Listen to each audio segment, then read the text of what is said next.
Bonjour les Parisiens, le débrief du PSG au Cerf 48 heures après, comme un bon bœuf bourguignon doit se laisser mijoter dans son vin, ses carottes, son céleri, oignon, papapapapapam. Plus ça mijote longtemps, plus ça prend toutes les saveurs, meilleur c'est. Et du coup, ouais, c'est vrai que je me suis pas précipité pour faire ce débrief, parce qu'on leur a collé la tartine 5-0 attendue, que bon, en vrai sur le match, il n'y a pas grand chose à dire. Tu vois, le PSG est sérieux et appliqué. Solaire marque son but malgré qu'il était très peu servi. Hakimi met joliment un contre malgré qu'il n'ait pas été très bon. Il n'y a pas grand chose à raconter sur le match, à part qu'on n'a pas de blessés et que c'est très bien avant la Coupe du Monde. Le seul petit truc que je noterais, c'est que la belle présence encore une fois de Danilo, qui s'impose comme un leader. Hein. Je veux dire, il peut tout à fait jouer dans ce poste de 5 ou de 6 avec autorité, et sans doute que contre le Bayern, on aura besoin qu'il joue là, peut-être à la place de Fabian, parce que tu auras du mal à avoir le ballon contre le Bayern de toute façon, donc autant avoir de l'impact physique. En tout cas, ouais, Danilo, c'est le gros point positif du match. Voilà. Après, je vais plutôt faire un petit bilan de cette première partie de saison, où dans l'absolu, on a vu un PSG sérieux et appliqué, avec ses stars qui préparent une Coupe du Monde, donc à voir comment ça rendra après.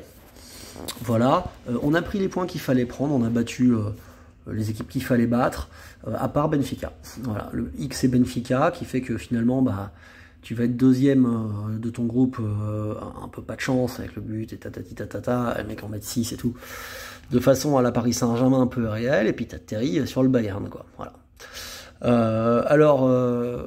C'est le tirage au sort qui est comme ça. Hein. Quand t'es une équipe isolée, seul ton championnat en huitième de finale, t'as toujours un tirage difficile. Quoi qu'il arrive, même si t'es le Bayern Munich, parce que le Bayern Munich, il se tape le PSG. Ils ont terminé premier du groupe de la mort avec 18 points, ils ont cartonné tout le monde et ils jouent le PSG. Il y a quand même meilleur tirage aussi, quoi, tu vois. Donc voilà, c'est vrai que ce système de tirage au sort favorise les championnats puissants. Moi, je suis pas d'accord avec ça. Dès les huitièmes de finale, ça devrait être tirage intégral. Et tant pis s'il y a des Arsenal, City ou Liverpool, machin, on s'en bat les couilles, quoi. Je veux dire, voilà, si le Real joue contre le Barça, il joue contre le Barça, ça fait un derby. Tu vois, je vois pas pourquoi on protège les équipes comme ça a pas de sens. D'autant que tu finis quand même par te retrouver avec un Real Liverpool ou un Bayern Barça. Donc, tu vois. Et c'est vrai que les clubs anglais, du coup, qui maintenant que le championnat a pris une habitude d'être toujours là, ils sont toujours 4 qui sortent des groupes, souvent premiers du groupe. Bon, ça fait que le mec, il est sûr de jouer Bruges ou Schalke ou les équipes en bois qui restent. Et du coup, ils sont d'office en quart de finale. Ça, c'est pas bien. Ça, ce système-là, il doit changer. Voilà. Donc, sinon, du coup, il n'y a pas. Sur le match du Bayern, on en parlera en février, fin janvier, quand il y aura eu un mercato, après la Coupe du Monde, dans quel état de forme seront les uns les autres, la dépression mentale, ce que tu veux, comment va revenir Messi, Neymar, Mbappé, déjà ça va changer beaucoup de choses pour nous. Pareil côté allemand, est-ce qu'ils sont champions du monde, la tête en vrac, ou est-ce qu'ils se sont fait sortir en huitième et tout frais comme des gardons. Enfin, tu vois, c'est beaucoup trop tôt pour se projeter sur les huitièmes. Mais après ça, de toute façon, huitième, quart ou demi, si tu veux être champion d'Europe, il va te falloir capable de sortir un gros comme le Bayern ou City ou le Real ou Liverpool. Ça fait partie des 4 massues.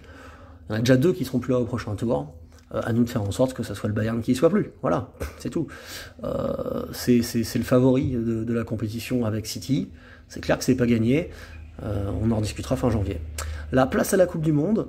Franchement, je suis content de cette Coupe du Monde qui est très ouverte. Très très ouverte.